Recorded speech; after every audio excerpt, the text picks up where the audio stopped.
Bila kita sebut tentang sederhana ni, kalaulah kita baca makna dia, sederhana ni apa? Sederhana ni tak kurang, tak lebih.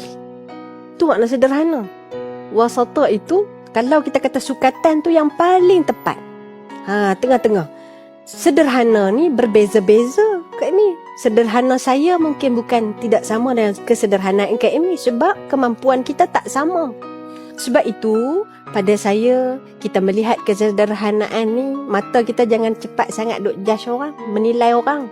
Oh, dia tak sederhana. Pasal apa? Pasal tengok tu menunjuk-nunjuk lah tu kadang-kadang.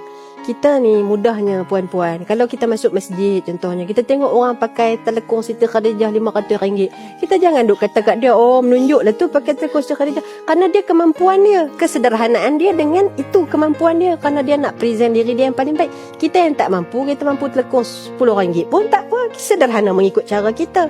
Sebab itu dia ringkas, tidak lebih dan tidak kurang. Tidak lebih dan tidak kurang untuk kita, bukan untuk orang. Kalau orang tu mungkin kadang-kadang kita tengok je telekung dia 500, tapi sedekah dia mungkin 1000, kita tak tahu. Sebab itu kita sebut jangan kita terlalu menilai orang. Kerana apa? Hidup kita ni pasal apa kita sukar untuk sederhana? Sebab kita sibuk duk lihat apa yang ada di tangan orang berbanding dengan bersyukur dengan apa yang ada di tangan sendiri.